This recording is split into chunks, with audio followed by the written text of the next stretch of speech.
আসসালামু আলাইকুম। সোম্মামি পরিবারের পক্ষ হতে সবাইকে স্বাগত জানাচ্ছি।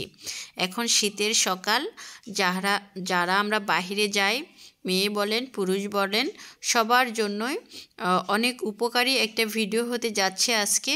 চলুন ভিডিওটি শুরু করা যাক এবং শুভেচ্ছা জানাই সবাইকে, আমাদের সাথেই থাকুন।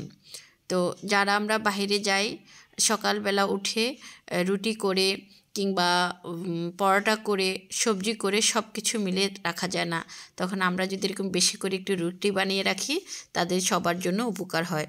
তো চলুন আমরা আজকে রুটি বানানো শুরু করি। তো যখন আমরা আটাটাকে, যেহেতু আমরা দেশি আটা খাই, লাল আটাটা, সেটাকে ঠিক এভাবে গরম পানি দিয়ে, ফুটন্ত গরম পানি দিয়ে অল্প একটু লবণ দিয়ে পরিমাণ মতো, ঠিক এই পরিমাণে একটু নরম নরম করে আটাটা ছেনে নিতে হবে খুব ভালো করে। তারপরে আমরা পরিমাণ মতো করে যে যতটুকু রুটি বানাই, একটু পাতলা কিংবা ভারী, বড় কিংবা ছোট, সেই পরিমাণে লেচি করে করে নিব। তো আমরা পরিমাণ মতো, আমরা দেখেন অনেকগুলো রুটি নিয়েছি। তো ঠিক এই রুটিগুলো আমরা তৈরি করে রেখে দিব, সংরক্ষণ করব। তো এই যে রুটিগুলো আমরা যেভাবে বানাই, এটা আমি আর বেশি দেখালাম না, যেহেতু আমরা সবাই পারি রুটি বানাতে। আমরা ঠিক রুটিগুলো এভাবে তৈরি করে নিব। হ্যাঁ, এবার যখন ছেঁকতে যাব, তখন হচ্ছে মেজারমেন্টটা আমাদের ঠিক করে রাখতে হবে, যেটা হচ্ছে আমরা জাস্ট এপিট আর ওপিট করে রুটিটা তুলে নিব।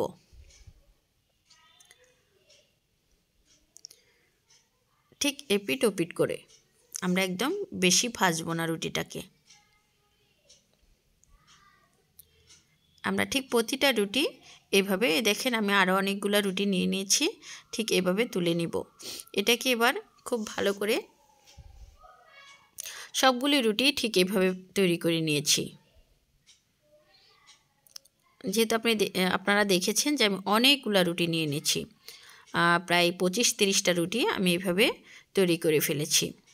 কারণ আমার সকাল এবং রাতে দুবেলা আমরা রুটি খাই, তো সেই জন্য আমাদের অনেকটা রুটি, কারণ আমি বানাই কিংবা আমার হেল্পিং হ্যান্ডই বানায়, কিন্তু আমাদের তো রুটিটা খুবই প্রয়োজন, তো সেভাবে খেতেও হবে।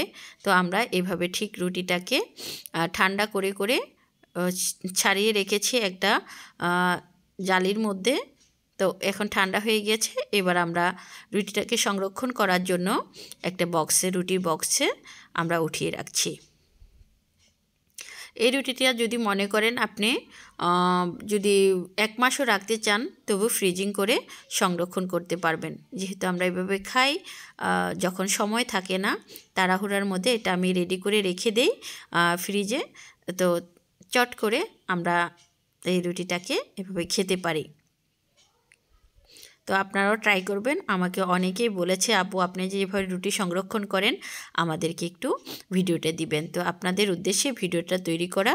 তো ভিডিওটি যদি ভালো লাগে, লাইক কমেন্ট শেয়ার দিয়ে পাশেই থাকবেন। খাবারের অপচয় করবেন না। আজকের মতো এখানেই, আল্লাহ হাফেজ।